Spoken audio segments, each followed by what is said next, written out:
Hello, magandang hapon. Kumusta po kayo? So, panibagong araw, panibagong vlog tayo. So, hindi ito cooking tutorial video ngayon ang gagawin natin, pero gagawa tayo ng tulong sa ating katawan, yung parang maging healthy masyado tayo. So, ito ipapakita ko sa inyo. Mayroon ako ritong cucumber,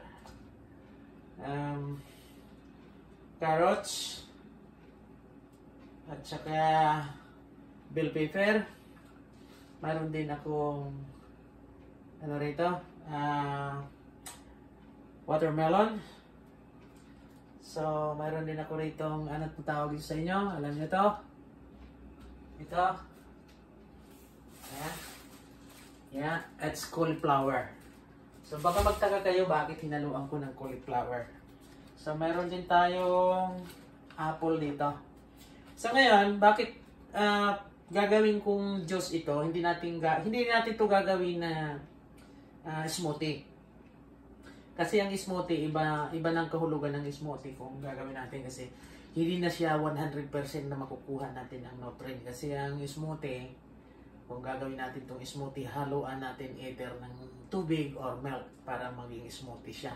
So, hindi na siya 100% na. No? So, ito gagawin natin juice para 100% talaga makukuha natin ito lahat ng ano nito. Kasi ito, sa dami nito, kung kakainin natin, hindi natin to kayang ubusin. So, ang gawin natin juice para medyo maraming ano natin. So, samahan niyo ako. So, ito naman wala itong ano, kung ano lang naman ang gusto nyong gawing juice, nasa inyo yan. Pero ito, kinumbine ko yung cauliflower, watermelon, cucumber, and sweet bell pepper, at saka apple. So, ito, napaka-importante nito. Alam na ito, sa mga lalaki na medyo mahina ng tuhod, malaking tulong itong cauliflower. Okay, let's go! So, ito ang juicer natin. Linagyan natin ng plastic para duro-diretso na. So, okay.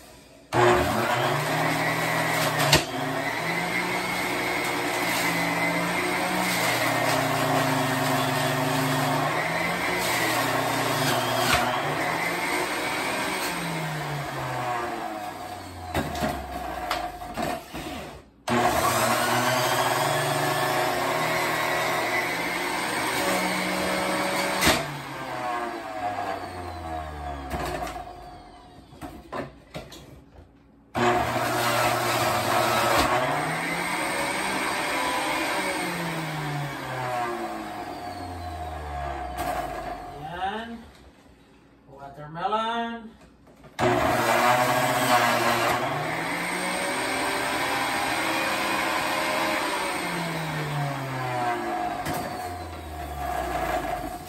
By the way guys, yung watermelon ang pakalaking tulong dito sa katawan ng watermelon. Yeah.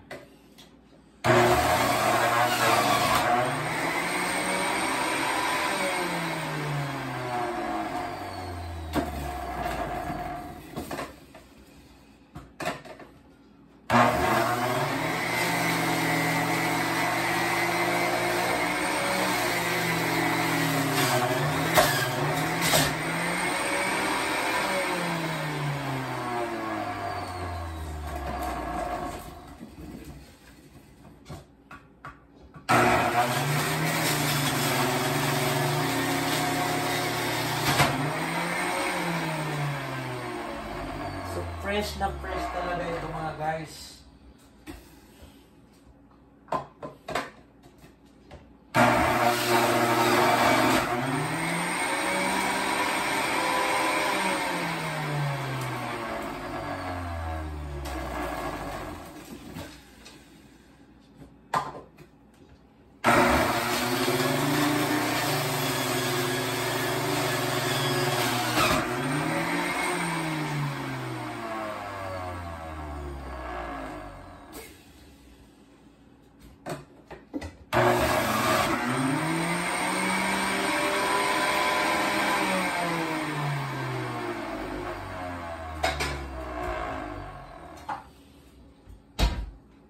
Wow! So, ito na ang resulta. Yan.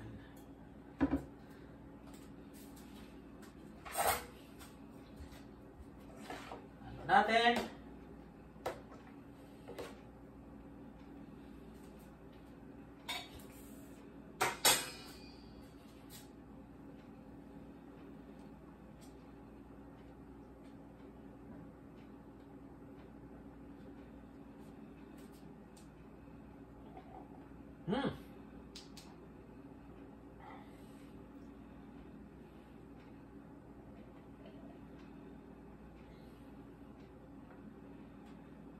Ang sarap mga guys.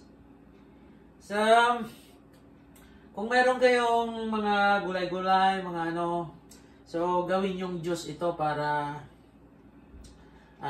makatulong ng husto sa inyo makuha yung 100% na nutrient.